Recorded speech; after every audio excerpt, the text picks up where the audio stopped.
Salutations, listeners. Si valas valeo. Nanu. Valamagulis. A lot over there. We are never going to get that right. Mark getting us off track here. Off on the left foot. Yeah, but sometimes the left foot is better than the right foot. My left foot is. I mean, depends on which one has the Morton's toe. Also, before you jump into the intro here, I wanted to make a mention.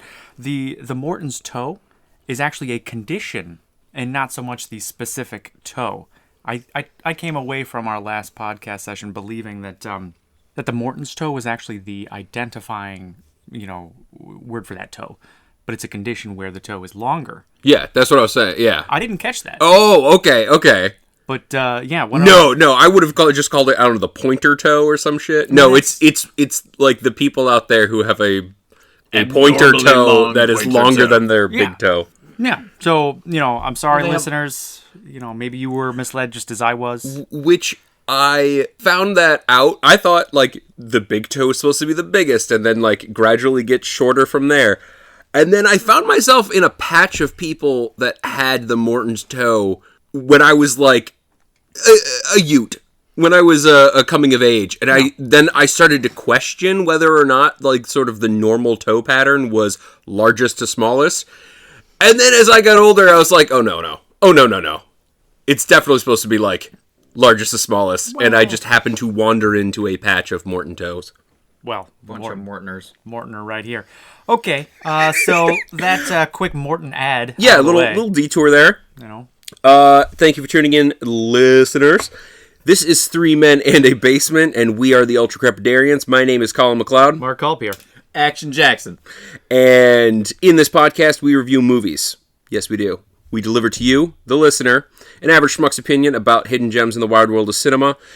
In this show, we try and target movies that are not absolute blockbuster smashes. We also try and target ones that are not so obscure that you couldn't get your hands on a copy if you wanted to. Instead, we try to aim for those types of movies that are right in the middle, ones that, in our experience, too few people have seen. Maybe some that you've only heard of, or you saw it when it came out and you need to know whether or not it's worth checking out again. Did it hold the test of time? And we review these movies and we deliver to you, the listener, our take on whether or not they're worth dusting off and going and checking out. So in this, the 14th episode of the series, we reviewed the movie Kung Fu Hustle. Oh my God. Jackson has literally not stopped laughing since we turned the movie off. It's a borderline giggle. He's got a severe case of the giggle fits. So this movie... Stephen Chow movie. Stephen Chow, motherfucker. Like, that dude. Yeah. All right, I'm just going to hit you with some IMDb specs so we can jump into, like, really getting on this movie. Kung Fu Hustle came out in 2004, rated R. Super deserves that rated R rating. Definitely. Yeah. 1 hour and 39 minutes, respectable runtime. Like, that's a good, you can pop it in and get it done quickly. Yeah. This is not Ben-Hur. Yeah. Let's see, genres. We've got action, comedy, fantasy. Heavy on the comedy, but I would agree with both of those. Heavy on the action. Fantasy it was fantastic, that's for sure. Yeah, I feel like fantasy is a weird word to use. I think some people classify kung fu as its own, like, genre of film. This movie is 100% kung fu. Like, from start to finish. Like, yeah, it's a comedy. It super is, and it's so it's not as serious as, say, like Crouching Tiger or Hidden Dragon or Crouching Tiger or Hidden Dragon. Or either one. I mean, it doesn't matter whether, it's hiding or it's crouching or it's a hippopotamus. It's, squatting hippopotamus. The hippopotamus. The hippoponymous. I would argue that the term fantasy in this, though, this isn't like a hard kung fu movie, like The Raid or something like that. This is very fantastical. Like Crouching Tiger, but like it's, Hidden Dragon, but it's like comedic, very much. So that's kind of, I think, what that genre being added, fantasy. I think that's why it's added, is the kung fu is very fantastical, whereas, like, for example, in The Raid or in the Game of Death or something like that, like, yeah, it's really visceral. Yeah, and it's happening, and it's realistic. in this movie, it is anything but realistic. So I think that's kind of where that fantasy comes from. I don't know if I would say that to somebody on the street. I would probably say action comedy, not sci-fi, action comedy, kung fu. Yeah, comedy foo. Comedy fu. Comedy foo. That's actually good. Kung fu. There are other movies like this. You know, think like Shaolin Soccer or something Kung like that. Pao. Yeah, that are, you know, what was the term you just Comedy used? foo. Comedy foo. Kung fu. Kung fu. Kung Fu. Kung fu. Okay, so Trademark. TM. All right, IMDb has the description of this movie as: in Shanghai, China, in the 1940s, a wannabe gangster aspires to join the notorious Axe Gang, while residents of a housing complex exhibit extraordinary powers in defending their turf. Yep. I feel like he's still giggling over that. I feel like that gets about half of it. Yeah. I don't know if that is the best description of this movie. Oh, I don't know. Do we want to substitute our own description yet, or wait till spoilers? I don't know. I'm trying to think if there's anything. Is there anything that we can like toss in there to give it a little bit more to the listeners, but not give anything away? Okay, it's like a collection of fantastical battles with these masters. I don't know. The Kung Fu Masters. Yeah, how do you talk about this without giving it away? That is pretty tough. But like, it's a series of fantastical kung fu battles with like a narrative that sort of like stitches it all together. It's not heavy on the narrative. It's the narrative isn't like wildly complex, but it's enjoyable and it takes you through the film beautifully. Yeah, I think this movie, like in terms of element versus narrative, is maybe like slightly heavier on the element part. 60-40 in favor of like the elements make the movie. The narrative is, while important and it drags you along, it's probably, isn't what makes it. Yeah, it's backseat to the action/comedy, the Kung Fu. The delightful hijinks. We need to start spoiling this movie. Yeah. Okay. Jumping back in. We got, this movie is directed by Stephen Chow. Stephen Chow is fucking amazing. He's absolutely brilliant. Everything he does. He also wrote this, I should mention, and starred in it. Stephen Chow, if you've seen anything by him, you know exactly his type of kung fu. Yeah. That's what he does. That's Absolutely. his thing. And he fucking kills it. And this movie is actually probably his best known example. Mm-hmm. So as far as Stephen Chow films, we do have a few more on the docket, like Shaolin Soccer, but this is probably his highest profile film, and it deserves to be, because the movie's amazing. Yeah. So Stephen Chow, like I said, directed, wrote the movie, and stars in it. Who else we got in this movie? Not a lot of faces that people are going to recognize, really, unless you are also familiar with Stephen Chow's other work. I noticed that we had Zhejiang Lam. He played, I guess, the character Bone. I didn't recognize that as being that character's name in this movie. They don't really reference him too much, but if you're familiar with other Stephen Chow movies, you'll likely recognize his face. He played the goalie in Shaolin Soccer. That was a face that jumped out to me. How about you guys? Xiao Gongfeng was the Crocodile Gang boss in this movie, which again, not super important. You see him for about 10 seconds, but he was a stuntman in various other kung fu movies, mainly throughout the 80s and 90s. And Hua Yen in this movie plays a landlord. He was also in like The Way of the Dragon, handful of other. He was in Australia, which is interesting. Yeah, you'd probably know his face, but maybe not his name. So yeah, this movie, in typical Stephen Chow fashion, a lot of faces you might know, or some faces you might know, but not a lot of names, not a lot of big people. Which, I don't know, I find in a lot of films helps keep me in the movie. Yeah. It helps with the immersion. It's not like, oh, Stan Lee's in this movie. Mm-hmm. Which I do love. I mean, I love seeing Stan Lee. Stan Lee's a delight, but, it does, like, it takes you out and you're like, oh, I'm watching a movie. Yeah. Okay, so would we recommend this movie? I would definitely recommend this movie. I have been laughing and crying and trying not to snot ever since we turned on this movie. It is fantastic. He has been snotting It's all true. over my basement. It's true. There was no hesitation. Nope. No, not at all. Me, yeah, absolutely, 100%. I don't know who I wouldn't recommend this to. I'm sorry. He's laying down now. He has to lay down. It's that good, people. Colin, I don't suspect you would recommend this. No, it's terrible. I hate it. No, I fucking love this movie. I recommend it to most people. The handful of people I would like maybe pull the reins on. If you don't do subtitles, maybe don't do this movie. I don't know. Even if you turn the subtitles off, like it's true, it's still funny. Yeah, the physical comedy. It might hold up even with the subtitles off. That's accurate. Maybe we should just fire it back up again and try it. Round 2. But if you have like a serious aversion to subtitles, this movie is subtitled, so fair warning. Also, I feel like I wouldn't recommend this movie to someone like my mom. I feel like my mom and like, I don't know, I feel like she wouldn't get it. I don't think my wife would appreciate it for very long. She would get sort of the physical comedy and then get bored. But any of my guy friends and a bunch of other, some of my coworkers, if we were to sit down and watch this movie, I would have to restrain myself or put duct tape over my mouth to keep from laughing through the whole thing. Yeah, I would say at least like 80 to 90% of the people I come in contact with daily, I would recommend this movie too. Yeah, definitely better in a group too, so that you can just kind of like absorb that the group laughter, because it's that's just a real good. thing. Like there are some movies that you watch alone and some movies you watch in a group, and while I think this movie would be fine alone, in a group definitely enhances it. So hintity hint. Yeah. Okay, so we got 3 recs on this movie. Everybody recommends it. Are we ready to? Spoiler.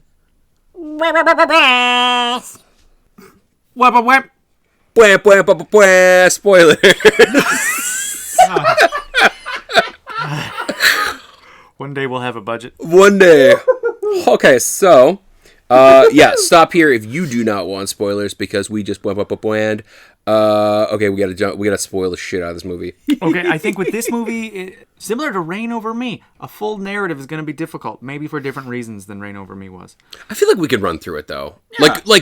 I just think it's going to go quicker. Yeah. Because there's not a ton of narrative to latch onto in this movie. So Stephen Chow, I think, is the closest thing we have to a protagonist. I mean, you could solidly call him the protagonist. Oh, he's definitely the protagonist. Definitely. Yeah, I mean, he's not in every scene, but basically he's a guy who's been kind of pushed around his whole life. He had a brief spurt as a child where he wanted to be a hero and he wanted to save this young girl, and he ends up getting pushed over and urinated on. So he decides he's going to be one of the bad guys. He gets pretty savagely beaten. Yeah. In like 7-10 kids, like definitely kicking the shit out of him because he straight up gang initiation. Yeah, kicking and peeing. Like because he tried to stop them from taking a lollipop from a child. And then they beat him up. Literally, he tried to prevent them from stealing candy from a baby. Yep. The takeaway for him was that he never wanted to be the good guy again. Because good guys finish last. Yep. Yeah, pretty much. Yeah. So as I sort of like alluded to earlier, a lot of this movie is subverting your expectations. Most of the kung fu masters in this movie just kind of like emerge from a crowd of people and you don't see it coming, and then suddenly they're this like fantastical warrior who can, think like airbending from, The Last Airbender or something like that, where they're flying, they're doing all sorts of fantastical feats. Yeah, so basically this movie opens on like the police station and you just see a police officer just getting like his shit rocked, and it turns out he's getting his shit rocked by like a dude in kind of plain clothes, and the guy in plain clothes is sort of, he's kind of having a monologue about how he's the gang boss and the police can't fuck with them, blah, blah, blah. You can't arrest my girlfriend. And he kind of walks out of there and all the police are scared of him, and he's the head of the Crocodile gang. And he walks out into the street and then like shit starts to go down.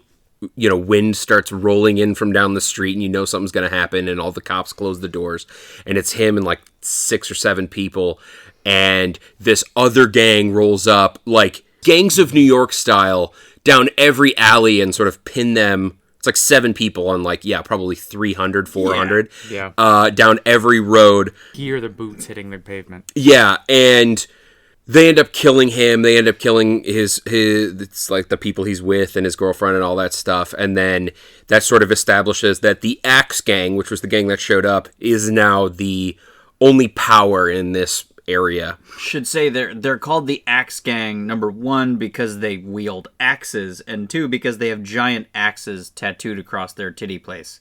So Titty place. Titty place. It's, That's a medical term. yes. Yeah. You learn that in gross anatomy. Yeah. Yeah. So here is the Axe Gang, and they're rolling hot and heavy, and there's a sort of brief. What would you call that when there's like just text on the screen, just like a explanatory text, whatever. Yeah, basically just a cutaway. Yeah, that says, okay, so the Axe Gang is in these big cities and they're doing their thing, but they don't really care about the small... The villages, the places that, nobody's really in or has a lot of money. And it cuts to this place called Pigsty. And in this town, it's very much owned, operated, and run, and I mean run, by the landlady, who is also married to the landlord, but he doesn't really do much. It's the landlady who is calling the shots, and they're mean, or she's mean, but like caring, mean but fair. Yeah, exactly. Yeah. She's not the Trunchbull. She's more RoboCop. Yeah. Maybe, yeah. Like shoving people around, a little rough around the edges, perhaps. A lot of slipper slapping. She pretty much takes her slipper off and slaps anybody that gets in her way and just rocks their shit. And she wields hilarious. a chancla like fucking Bruce Lee wielded nunchucks. Yes. She is severe with the chancla. Okay, so we've got... we're back in Pigsty. Stephen Chow's character and his sidekick, who is a larger fellow, a bit rotund, and also not very bright and not very mean. He's a pleasant, doughy fellow. Like a Lenny. I wouldn't... Yeah. A little like a Lenny. Tell me about the rabbits, George. And that is kind of their relationship, sort of. He's like, he's loud and he's small and he shoves them around. And then he's the idea man. Yeah. Well, he's Stephen Chow is, yeah. Yeah, and then his brother, I believe, or his... No, I think it's just his buddy. Yeah, his buddy. He's just large and, like you said, doughy, and he's actually full of insightful wisdom when, like, you actually ask him, like, a real question. But, like... I think he wears overalls for most of the movie with falls no asleep shirt. all the time. All the time. Yeah. No, the dynamic is like you can spot it a mile away. It is totally like Lenny and George. I really didn't put that together, but yeah, you're totally right. So they roll into this town, the two of them, and they basically pretend that they're in the Axe Gang, and through a series of Slipper slaps, hijinks, whatever, they end up involving the real Axe Gang, who gets pissed off at this town and ends up trying to kind of take it over and yada yada. Slight murdery vibe, which, I mean, you could expect from hundreds of people wielding axes. Well, what happens is they go in, they get this haircut, and then they try to, like, when I say they, I mean the two protagonists, or Stephen Chow and his comrade. Kung Fu Red. Yeah, and they Kung Fu Red, yes. Kung Fu Red, yeah. They try to shake down the barber, and the barber's like, "I'm not scared of you. Like, I don't care." Like, also, I'm not sure if it's worth mentioning, but the guy that plays the barber has his ass hanging out literally the entire movie. It's a good ass. I mean, it's solid. He's not lacking in that area. No, not a lot of hair either. No. That's impressive. Pretty much nobody in this movie had a whole lot of hair. Okay, they go to shake him down. Barber's not having it, and like you said, they involve them. But they kind of pull them into it because maybe the real Axe Gang was just walking by at the time. Yeah, and he like throws a firecracker behind him when he's trying to like threaten this barber to like call for help, to like call for backup. He lights his firecracker and then throws it behind this wall, and it ends up blowing up the hat of one of the real Axe Gang leaders. Yeah, like the real Axe Gang, they walk into the alleyway or the town, more or less. It's never really like established so much, I guess. And they end up getting their ass handed to them by these three... Wait, the leader gets like smacked like across the alley. Nobody sees what happened or who did it. And he ends up like dying, like it breaks his back. And then the rest of the Axe Gang, like, shows up the next day, and they basically try to, like, stiff arm or strong arm the town into telling them who did that. Yeah. And they end up, like, pouring kerosene on this, like, woman and child, like, they're about to light it to, like, get people to talk. And it's all in slow-mo, which just adds the drama. It's actually a pretty severe scene. It's pretty brutal. I thought it was going to end really badly. Yeah. So he, like, throws a lighter to, like, burn these people alive, and this dude comes out of nowhere and catches it, and it turns out that there was, like, a kung fu master hidden amongst these, like, regular village folk, and he's like, it was me, and then they all attack, and he, like, starts kicking the shit out of people. He's like a one-man army, and during this fray, 2 more of the villagers get dragged into the fray, and it turns out that they are also kung fu masters, and the 3 kung fu masters that emerge from this fight are 12 Kicks. 12 Kicks, who is fucking, like, a very ripped... Super jacked. Yeah. Good-looking guy, too. Yeah. And kicks are his thing, as you might imagine. He's a kicker. He's a kicker. Who else we got? Iron Fist. Iron Fists. Mark, I think you got to roll with this. Oh, man, Iron Fist. So Where to begin?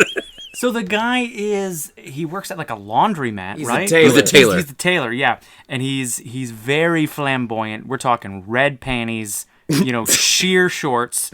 Every time he goes anywhere, he throws his hands in the air, and he's crying. He cries a lot. He's a caricature. Yeah. He's basically like a gay caricature. Straight up badass, though, once you get him moving. And then we had, was it Hexagon Staff? Yes. He's got staffs. Yeah, who was Probably 6 of them, I'd assume. A noodle specialist. He was a kanji man. Yeah, so he used the staff predominantly. Oh, we should mention that Iron Fists, what he did is basically, like, he would have, like, it was like 12 rings or so on each arm. Pulled off of a curtain rod. They're basically curtain rings, but they were, solid steel, and they would fit on his forearms, and he used that to, like... block axe blows and knock give people good wallops. Yep. I feel like a wallop is a good way of describing how he hit. Yeah. He's a walloper. He was a walloper. He was definitely a walloper. So you got these 3 mofos in this town.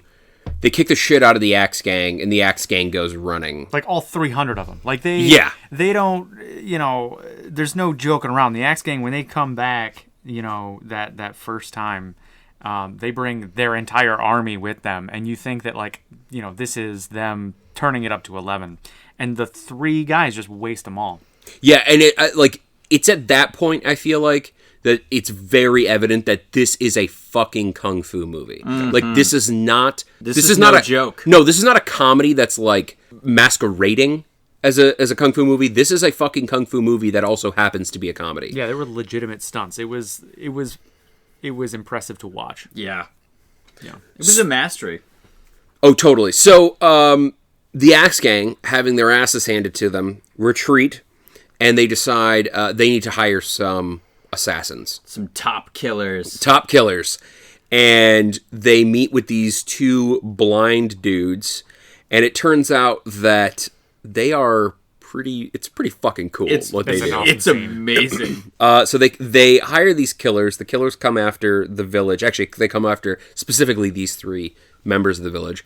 And what they do is basically, okay, difficult to describe. I'm trying to remember what that instrument is called. It's not a sitar, but it's similar. It's basically like a sitar that's like a 6 foot long stringed instrument. Yeah, that lays flat that you pluck, and I believe there are situations where you can play it with some type of percussion. Yeah. But if you heard it, you would know it. This is basically the instrument that makes the music in every Chinese buffet in the history of forever. Golden coin. So that's where your mind should go, right? That's the instrument.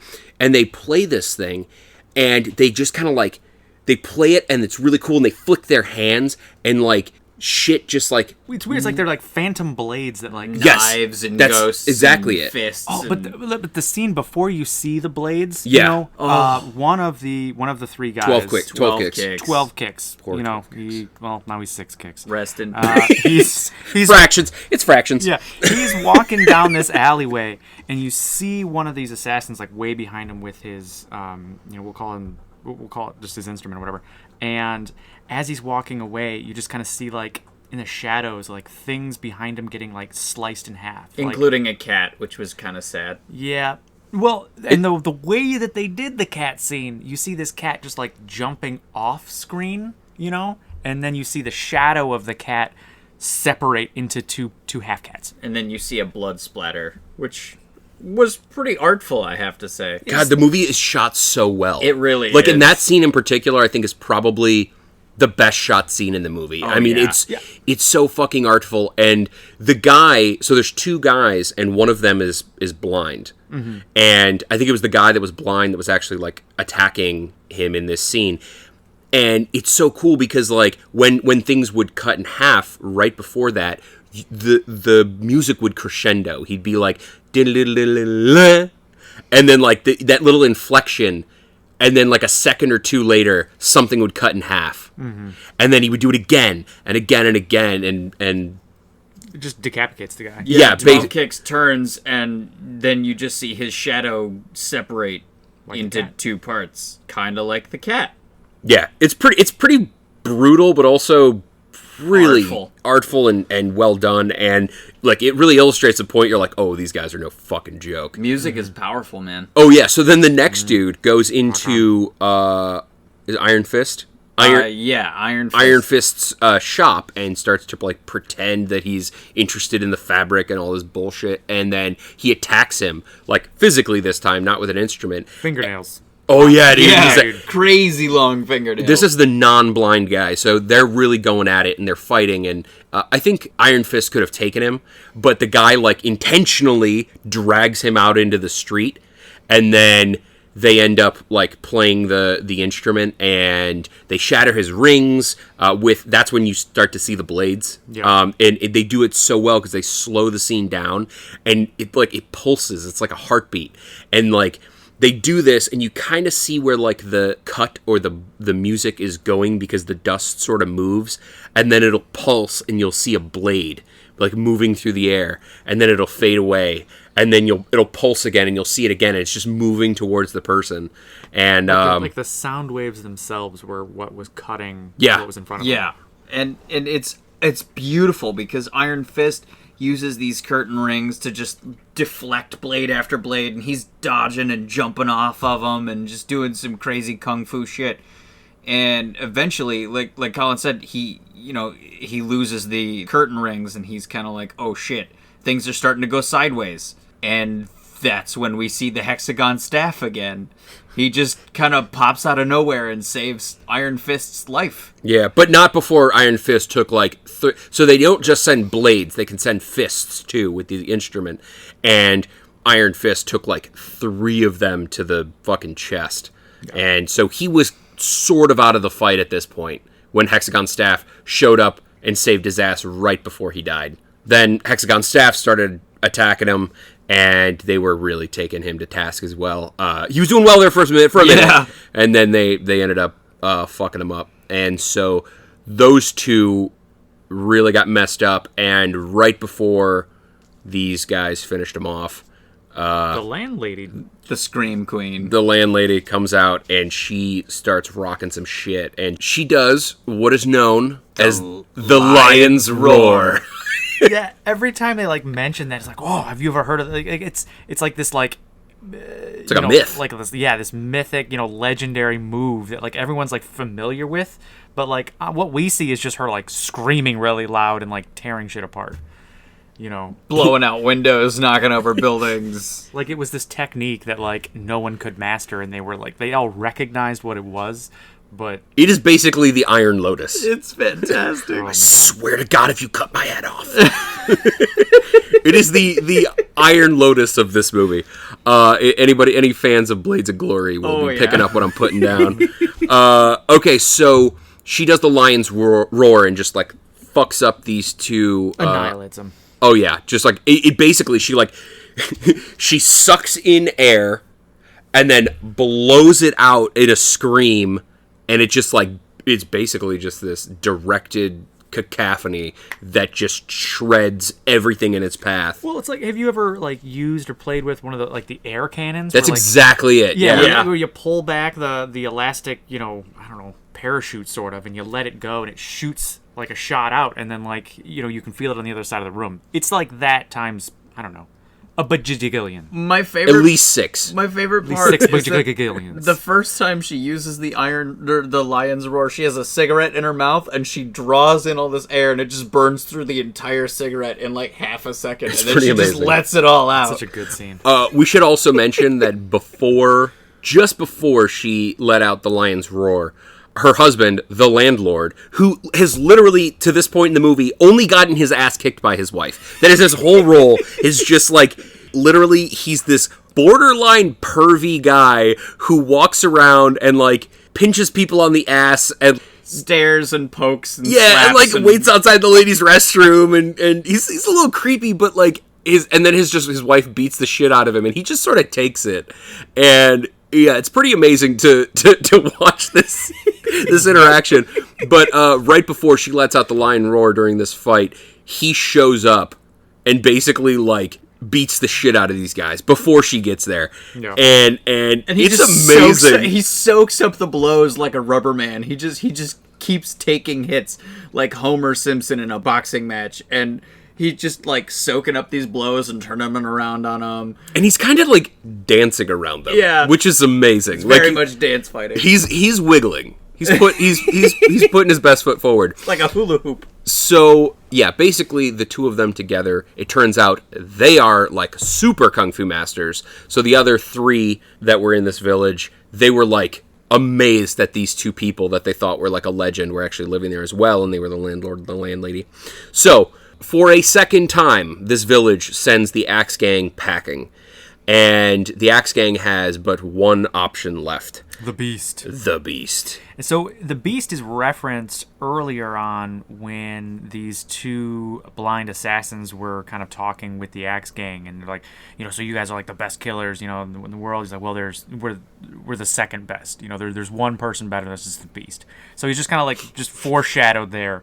And they said he studied kung fu so long that he went crazy and is now in an asylum. Yeah, makes sense. Which, if you're gonna study kung fu, that's the way to do it. Yeah, I mean, go big or go home. Yeah. I mean, this is an amateur hour. Right? Study your fucking kung fu. Lazy. Especially if you're going up against the lion's roar. I know, right? Yeah. You gotta be prepared. Axe Gang, they need to break this guy out of prison, essentially, or the asylum. And so what they end up doing is they end up hiring Stephen Chow's character because he's always wanted to be a bad guy. So they find him on the street and they like rope him in. He's like, all right, you're one of the Axe Gang now. And the guy's like, really? All right, now here's your first job. Break this guy out. And they like the scene where they lead him to the asylum. And like they cut out the fence and they shove him out almost into this parking lot. The camera kind of pans up and it's looking up at the asylum, and there's this like weird random vortex spinning around above the asylum, just all doom, And he looks back, are you guys coming? He's like, no, we're the lookouts, So they just send him in alone with a bag of tools and nothing else. A substantial bag of tools, too. Like, it's like he's got like a goddamn burlap sack full of tools. It's like a rucksack full of breakout tools. Yeah, which immediately gets stolen from him upon entering. This like huge hairy arm just like reaches out from one of the cells and like grabs it and then like pulls it in, and he just he just keeps moving. Like, honestly, there were a lot of great sound effects in this movie, but I think the most appropriate one that they didn't use was in that scene. It could have just been womp womp. Yeah. All right, yoink. Yeah. So, he basically fumbles his way through this asylum, and he ends up at the bottom of the staircase, looking down a long hallway that is covered in frogs. Just randomly. And out of nowhere, a Shining style, not even a Shining style, it is a direct homage to The Shining. The door opens in slow motion, and an ocean of blood starts pouring out of this and rushing down the hallway. You know, I was impressed because the blood flow was just like it was in The Shining. It was like perfect. Like The It came Shining. from the same angle. It splashed in the same fashion up against the sides of the walls and rolled down the hallways. Beautiful. So he like kind of blinks and then it's all gone. And he walks up and he opens the door and there's this very old, very disheveled looking man In flip-flops. sitting on a toilet reading a paper. As you can imagine, that's definitely the Beast. So they take him back to the Axe Gang headquarters and they're sitting there. They're kind of deciding whether he's the Beast or not. And he basically says to them, like, I wasn't locked up. I decided to be there because I've spent my entire life looking for a worthy opponent. And I haven't found one. I haven't found one, so I've just been chilling, you know, in the asylum. If I felt like there was a worthy opponent out there, I would have just walked out and found them. So he was all excited that they may have found him a worthy opponent. Well, yeah, they offered him payment, and he's like, I don't need to be paid, basically. Yeah. You know, Like, all I want to do is either kill this person or people, be killed by them. Yep. So yeah, so in that scene, the landlord and landlady are actually there in the let's put it this way: the Beast ends up demonstrating his kung fu abilities. He actually demonstrates it in a pretty badass way. We should go over that. Yeah. Go ahead. Yeah, he holds a gun up to his own head, and he fires it, and then with his other hand, he whips around and he catches the bullet before it hits his head. You know. And then he has a badass statement. He goes, "This is like in the game of kung fu, speed means victory." And then he fucking drops the bullet, and you're just like, "Whoa, You're hired." Yeah. I'd buy that for $1. So, like Colin was saying, the landlord, landlady, they happen to be in the gang's building at this time. It's their headquarters is in like this casino area, and they were gonna take the fight to the Axe Gang because they didn't want any more fighting basically at their village or whatnot. But this. The actually transition is actually pretty good. They go from that conversation with the Beast to confronting the landlord landlady, and you're just like, well, shit's gonna be on here. The Beast seems to almost recognize them. He does, totally. Again, kind of like the Beast, kind of like the lion's roar and all this shit. Like, it's an excellent way to make what's happening seem special. Basically, a lot of this stuff seems legend or myth or, you know, song-worthy. And he guesses that they are, quote, the fated lovers, which are this kung fu duo that have, you know... Which they then introduced themselves as Paris and Helen of Troy. Which I immediately started laughing. Because they are two elderly Chinese kung fu artists. Helen of Troy. one of whom is smoking nonstop, like Literally a cigarette. the whole movie. Like I think if you started holding a note, you would not be out of breath by the time you walked through all of the seconds of the movie where she didn't have a cigarette in her mouth. Yeah. So, yeah, basically the Beast and the fated lovers, I guess we can call them, but they're really the landlady and the landlord, are sitting across the table from each other, and they basically just agree to fight.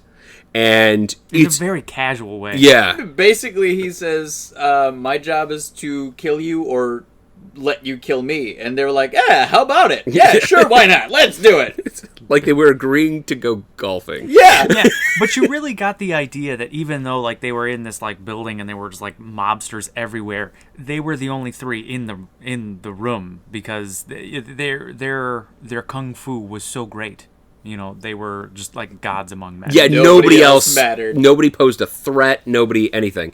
And actually, very early into the fight, it becomes evident that they are no match for the Beast. Yeah. He is like every blow that they land, he's basically chuckling at. Like he's not even moving. Everything that he does to them is extremely severe, and he's like basically tossing them around like rag dolls. And the one thing that kind of gets him a tiny bit is the lion's roar, which, keep in mind, like decimated a city block. She's not like 2 scenes ago. Buildings and knocking dozens of people over with this. She roars at him, and he withstands it momentarily. It's like a stiff breeze to him. Yeah. And he's just like, whoa, haven't seen that one before. Okay. And then he sort of adjusts and just keeps obliterating them. Yeah. And they kind of come up with this strategy, which is pretty smart. There is a traditional Chinese funeral bell in the middle of the floor there, and she basically cracks the top off of it, and a funeral bell is like, it's very like upright, very linear. I'm trying to think of something that... It's a cone. It's basically a cone, more or less. Kind of, but it's got straighter sides. You know, it's like a thimble. Yeah. Like an elongated thimble. Mm-hmm. And she kind of cracks the top off it, and he holds it up, and she does the lion's roar through it, and it really like... destroys him. Yeah, it really hits him hard. The scream, and then like just tears his clothes apart. Now, he still withstands it. Like, it knocks him back, but like, he gets up. You know? But if they had gotten another one in... And they were ready to. Yeah, I think he, like, jabs at her ego and says, like, oh, you know, if you didn't have that, you know, you're nothing. So, like, they set it down for a second, and in that moment, he kind of turns around and stabs him. It seemed like he was yielding when he said that.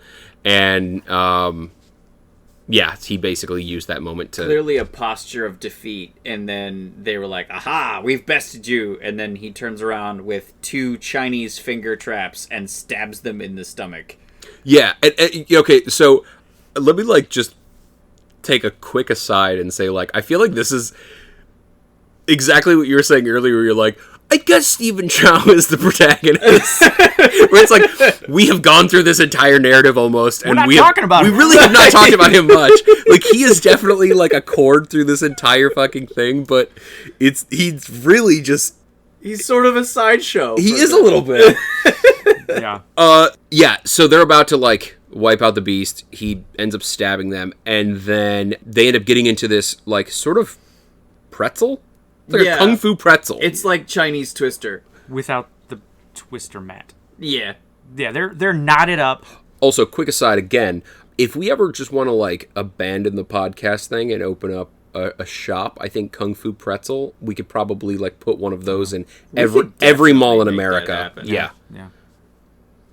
All right. serve it with the palm of the Buddhist, or the Buddhist palm. Oh yeah, absolutely. Yeah. That would be one of the knots. Mm-hmm. Yeah. So they're knotted up, and they're just like this standstill. And Lion's roar, nacho cheese. Yeah. Oh my god. Mark's trying so hard.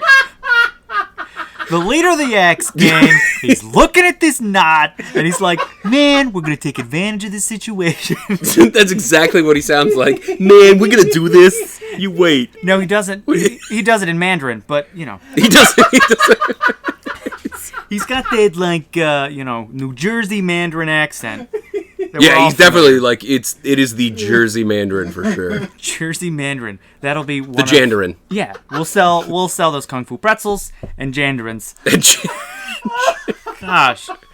I would eat a Jandarin. I could go for a Jandarin right now. Yeah, I'm hankering for a Jandarin. I don't know what that is. We'll figure it out. Yeah, that's putting the cart before the horse there, friend. We got to get the business. Then we figure out what product we sell and what Jandarins really mean. Back to the Kung Fu pretzel. Axe Gang leader is not about to, like, get his hands dirty. Wait, he's not about? He's not about to do that. Okay. Yeah. So our protagonist? Yes. Yeah. Sure. For lack of a better term. Yeah. He just happens to be in the background, as he is for most of the movie. And the Axe leader's like, all right, fine. You know, he gets him to come in, and he hands him this, like, club. It's like a table leg. Yeah. And he's like, oh, no, you hit him. You hit him. And it's like, what guys? What have you not been watching this movie? What do you best case scenario? You do nothing. Anyway, he has this, like, kind of crisis of character, and he ends up striking the beast instead of the landlord and the landlady. Well, first he strikes the Axe Gang leader, like, twice. But you don't know if he's doing it on purpose. I think. Oh, he super did it on purpose. But, like, he plays it off like he really. It's It's very confusing. It is pretty amazing.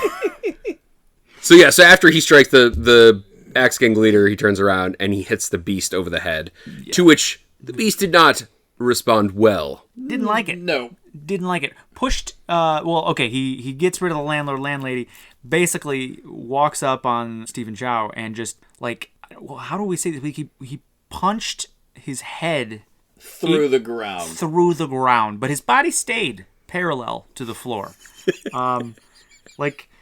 You get the idea that he still has a head, but it's just maybe 10 concave feet down. Yeah, if his body was at 0, ground floor is 0, his head was maybe at -6. Yeah.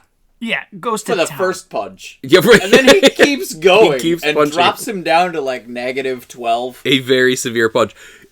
And probably top 5 funniest parts of the movie is after the first punch, the beast says something clever, and I can't remember what it was, but it's basically equates to, do you want some more?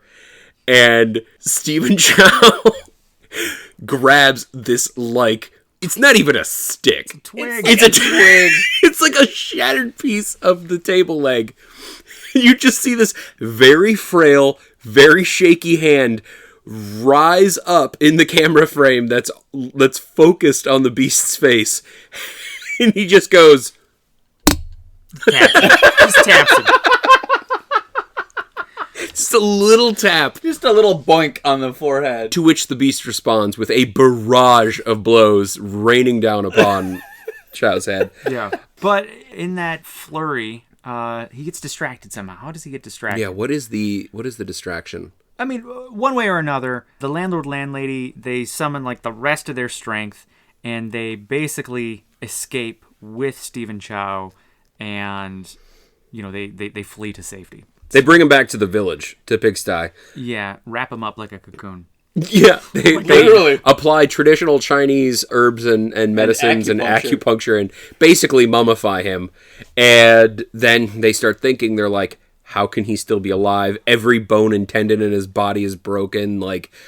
How could he, unless, ... unless, ... And it becomes evident that he is the chosen one. Neo.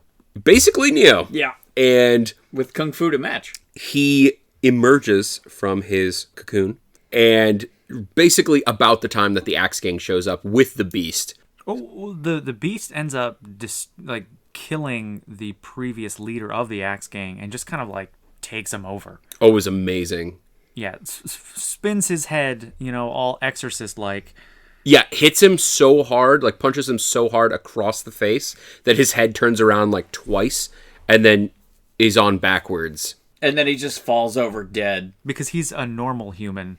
Yeah. He's not a Kung Fu master. Yeah. It's basically what I would expect to happen to me if I were struck by, say, Mike Tyson. And, if Mike Tyson wasn't punching other boxers, but was punching average folk like myself, I would expect my head to turn around maybe twice. Yeah. Yeah. So in this next Mike scene, Tyson, don't punch me. For the love of God, don't punch me. he's a listener. He is. He's a very dedicated Avid. listener. Thank you for your mail, by the way, Tyson. You're a delight. And the toe picks. That was nice. You're always welcome. Yeah. The toe picks, Don't, especially. Don't kill us. Didn't know you had a Morton's toe. No. I'm now burning with curiosity. Oh my God. Mike Tyson, somebody if you're Google listening, Mike Tyson's feet. it's got to be something in frame. So, okay. I don't want that in my Google search history, so somebody else Google it. Yeah. Beast and Axeman walk into town, and really, Stephen Chow walks out, and he's the one. Yeah, it's basically the scene from the end of The Matrix when Neo is all like, "It's me, I'm the one, stopping bullets." Hello, Mr. Yeah. Anderson. Yeah, he separates the entire Axe Gang from their confidence and all some of their bodies. some of their body parts. Yeah, buries them in ceilings, floors, walls, and everything in great. between. It's great. By stepping, one of his signature moves is a foot stomp, where he just flattens their feet into pancakes, and Did you ever see Spaceballs when Barf's foot gets crushed by the statue of yogurt? It's that. That's exactly what it looks like. Yeah. And it's surprisingly effective. And at one point he did it to like 10 guys in a row, just lightning fast toe It sounded kicks. like a machine gun. Dude, let's just talk about first the sound effects in this movie for the punches and the kicks. Priceless. Oh, so good. How about in that final sequence when he's kicking the shit out of people? And it plays the pinball This sound. goddamn pinball music here. So good. So you might have guessed this movie climaxes on a battle between the one, Stephen Chow's character and the Beast. And it's not as long as you might hope, because it felt a little bit anticlimactic. I mean, there was a lot of kung fu at this point. So how do you... I don't know. I thought it was pretty... It was awesome. It was pretty I guess climactic. we had frog people. Yeah, the Beast adopts the toad style from Kowloon. Or Kowloon. Wow. Okay, I would not have been able to conjure that to memory, but yes, from a very specific school of kung fu, and he digs his feet into the ground and uses his head as a battering ram, and it's amazing. Not to mention he actually bloats his neck out like a fucking toad. It was beautiful. He basically turns his body into a cannon. Yeah. Body cannon. That's Yeah. new band name. Patent pending. Yep. If Kung Fu Pretzels, Yes. if that doesn't work out, And Janderins. Body cannon. if that doesn't work out, Body cannon. Body Cannon is Body cannon, definitely new our... band name, I call it. I like it. Yep. I like it. So, good guys win, ultimately.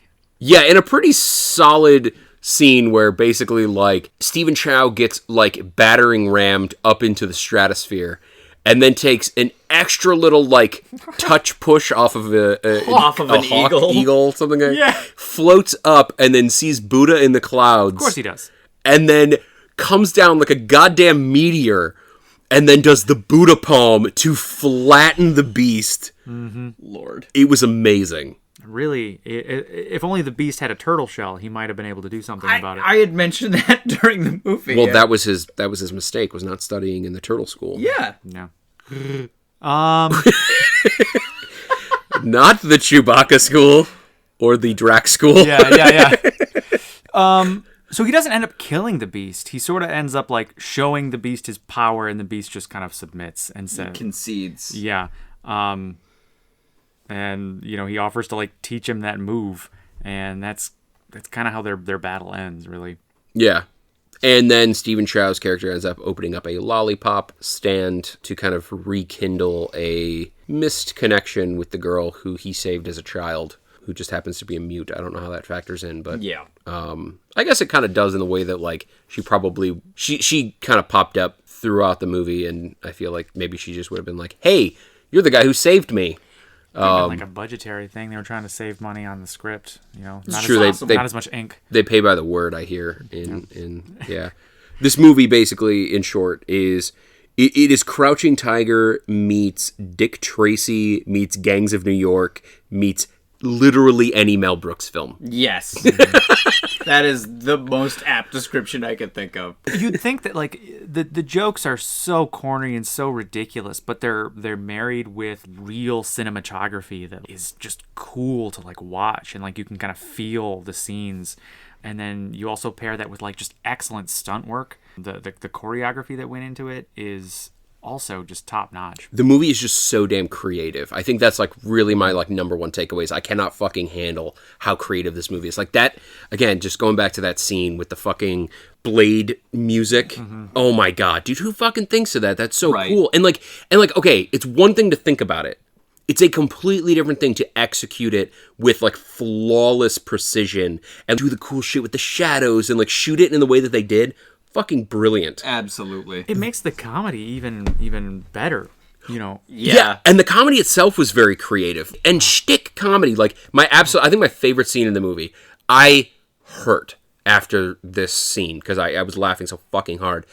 It's a scene where basically after the first time that the Axe Gang kind of gets their shit rocked, with Stephen Chow in tow, he's the reason they got dragged into the fray. He and his buddy are basically going to try to assassinate, let's say, the landlady, and they are in this alleyway, and Stephen Chow decides to throw this knife, And there's like a broad part of the alleyway and then like a narrow part of the alleyway, and they're sitting in the broad part. So there is a part that sort of like it's like an archway. An archway, yeah. And he throws this knife and it hits the top of the archway, arcs back, and just like lands in his shoulder. And he, as you can imagine, fucking like he doesn't even react as much as you think he would. And he kind of like sits down, and then he's like, "Here, you try it." His buddy tries, and he throws one, and he's like a foot and a half away, and he just throws it at like a 45-degree angle directly into his other shoulder. Yeah. And so now Stephen Chow has 2 knives sticking out of him. Then his buddy tries for the third and last knife. Get a little bit closer. So he's like, just try to get closer. You have better aim, And so like very like casually, like very very calmly, he's like, maybe you had a better aim if you just got a little closer. So he walks past him, and then like as he's like pulling his hand back to like throw it, he ends up just stabbing him. And then as he goes to throw it, the handle rips off. So the blade is still in Stephen Chow. 3 blades are now in his arms/shoulders. And he throws the handle down and actually is on target. And smacks the landlady straight in the forehead. And this is my quote. And we're just going to jump right into this because we might as well here. My quote, she gets hit in the forehead with a handle, and she just like looks up, and she like, who's throwing handles? Like, she knows exactly what it is. Like, who's throwing handles? It is actually, like, stuck to her face. Like, and, of course, as you can imagine, Stephen Chow's got 3 knives stuck in him, and he falls down, and then they realize that the landlady has made them. So they need to get out of it. They need to make a quick getaway. So his buddy tries to throw a cage that is sitting in the alleyway, down the alleyway towards the landlady, and ends up raising it over his head. It opens up, and it's fucking venomous snakes. Poor snakes on his friend. That all land on Stephen Chow. And, of course, they're crawling all over him. And his buddy's like, I hear if you whistle, snakes calm down. And Stephen Chow says to him, please, no more bright ideas. And then the snakes start to hiss, and he goes, okay, maybe just a little bit. And then he starts to whistle, and he doesn't even get the first note out, and 2 cobras latch onto both sides of his mouth. So, like, after a hilarious and very shtick chase scene, Stephen Chow is, like, basically walking the street with 3 knives in him and lips that, like, would make a Beverly Hills socialite jealous. Like, It's an amazing scene. Okay, so anything else on this movie that we got to go over? Do we want to put a bow on this, or you got something else? I wanted to touch on was the score and the soundtrack. We talked about a little bit, how the music was playing into the combat, but beyond that, the music for the entire movie matched the mood. So for all of the comedic scenes, it was this sort of shtick. They were literally playing The Hustle, the 70s classic, but with traditional Chinese instruments and slightly discordant, so you could tell it was a very comedic scene. And then in the more serious action sequences, they were playing, like straight out of Crouching Tiger, where it was this dramatic, this iconic Chinese music where it was like, ooh, I'm supposed to feel something, and then it would cut straight into The Hustle again, and you knew that it was going to be hilarious. Mm-hmm. It was fantastic, and the music did such a great job of setting the stage for the feel of the scene. I gotta say, for everything in this movie, I mean, just like the acting, like everybody knew exactly what this movie was about. There was nobody had any compunctions about exactly how this was going to play out, and I think that's like kind of important because this is sort of a difficult movie to describe to someone on paper or even through voice. It's like something you just sort of have to experience because its flavor is different. It's kung fu. Yeah. That's not that's not a thing that you're used to. Well, the directing was amazing. The writing was amazing. I mean, it's so fucking creative. I can't even handle it. Yeah. Anything we didn't like? Nope. Not for me. I mean, it being so slapstick, I don't have a critical eye for this movie. No, I mean, I think you're right. Like, okay, the CG was silly and hastily done, but like, it actually added to the comedy. Like, it made it funnier. I would criticize the CG in any other film, but it really worked here. And I honestly, Stephen Chow's so fucking brilliant. I've got to imagine that was totally intentional. I was just gonna say that, the toe smashing in particular, the CG of the smashed toes. It's like something you'd see out of Who Framed Roger Rabbit. Totally. It's like very cartoonish. Just this flat foot that's just kind of pulsing with a heartbeat, and it's very clearly a joke, but at the same time, you can feel the pain of the victims from the toe smashing. Okay, so I got to jump in with my quotes because they tie into some of these great scenes. We talked about how Stephen Chow sort of had like this hope as a child. This kind of homeless guy showed up and told him that he had a great aura and he had the bone structure of a kung fu genius and all this stuff. And he sold him a pamphlet on how to do the Buddha palm, which he actually does end up doing eventually. That's his final move, for $10, which is like a ton of money. And that's what sort of inspires him to do good. And that's why he intervenes with the girl and all this stuff. And talk about how that scene with the girl being instrumental to his change in mood. Anyway, so he's describing this guy giving him the pamphlet and stuff to his hefty comrade. And the guy basically says to him, like, you're going to be a kung fu master. You're going to save the world. World peace is yours to create, whatever. And he's describing this to his buddy, and he says, I was saving up to be a doctor or a lawyer, but I mean, this was world peace. Yeah. Amazing. Good. I've also got his buddy, like we said, keeps falling asleep constantly. And he says to him, they're describing a plan. And he's like, yeah, and try to stay awake. And his buddy's like, I'm sorry, it's tiring being tough. Amazing. Beautiful. And then my final one, which I feel like really captures a lot of this movie. It's simple, but it's repeated like 4 times by like at least 3 different groups. And it just says, we're the bad guys. Just to remind everyone. Yeah, this is like, we are the bad guys. And it's that sort of like over-the-top, completely unnecessary explanation of what is going on that makes the dialogue, it's, again, it's like slapstick dialogue. Yeah, not to overuse this term, but it's like a shtick dialogue of like, you really need to call out that you're the bad guy. You got fucking axes tattooed on your chest, and you're all in black, and your teeth are gross. Like, There's no question you're the bad guys. Right. We're also like 3/4 of the way through the film. You don't have to like espouse that you're the bad guys. We're past soliloquy. Yeah. Well, I had a couple of good quotes too.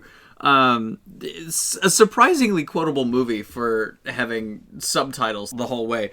But when we first meet the Beast and he's sitting there in his janky flip-flops reading the newspaper in all his glory, he goes back to the Axe hideout, and they're kind of sizing him up, and they're like, does he look like a top killer? Does he really fit the bill?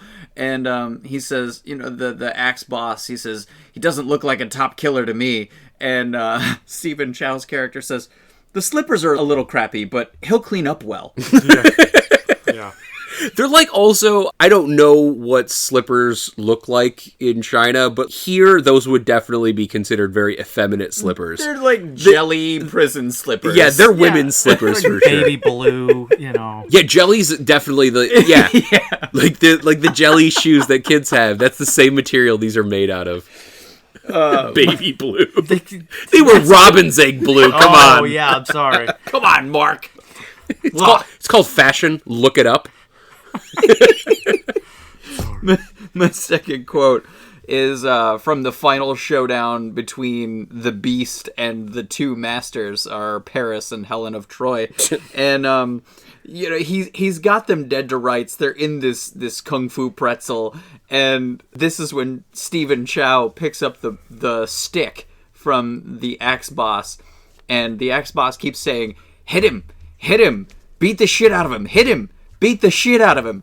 And that's when Stephen Chow turns around and whacks the Axe boss twice and goes, you want me to hit him or beat the shit out of him? You're making me very confused. Yeah. Are we ready to put a bow on this? I think so. Are we ready to rate this bitch? Yeah. All right. What do we got? I'm rolling in with a 9.2 Buddha palms. Whoa, nice! Wow, I thoroughly enjoyed this that's movie. heavy duty. I think that's our first 9 of any kind. Nice. There are a few movies that I have cried from laughter, and this is. I was in tears most of the movie. That's awesome. It was amazing. I don't think I'm going to go that high. However, I totally respect that score. Like, if somebody like gave that to me on the street, they were like, "Oh, I'd give this movie a 9.2," and then I watched it, I'd be like, "Oh, I totally get it." Yeah, it's definitely 9.2 Buddha palms. I will give this movie an 8.4 Lions Roars. Yes, definitely. I like that. The Lion's Roar has a little bit of oomph to it. So the 8.4, I feel like that, the 9.2 and the, yeah. I've got another rating, another unit, but I'm going to let Mark jump in here before I do it so I don't ruin his, in case it's the same. I think I'm going to go with 8.51s, which adds up. When you add up all 8.51s, you get 8.5 the ones. Oh, yeah. I did. Yeah. So, yeah, 8.51s.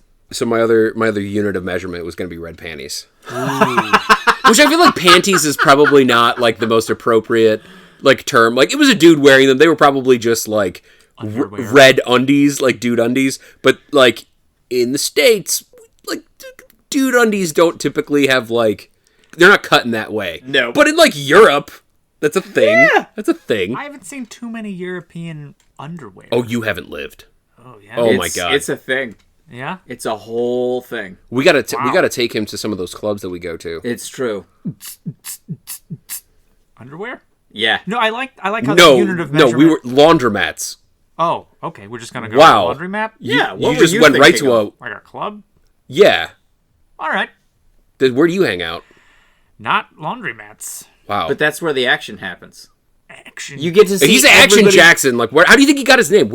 Okay, Action Jackson. Explain to him where you got your name. The long and short of it is, I really wanted to see everybody's dirty laundry. And what better way to do that than at the laundromat? Yeah. It's true. Yeah. You get to see everybody's dirty laundry. That's where all of their secrets come out. And that's where the action is. So I followed the action, thus Action Jackson. Yep. So you were nicknamed Action Jackson because you were this, like, guy who hung out at the laundromat looking at people's underwear? Oh, hell yeah. Wow. That's a whole lot creepier than I thought. Oh, Yeah. I mean, it's the whole thing's in the police report. You should read it. It's harrowing. a fun read. Man, when I met you, shook your hand, you introduced yourself as Action Jackson.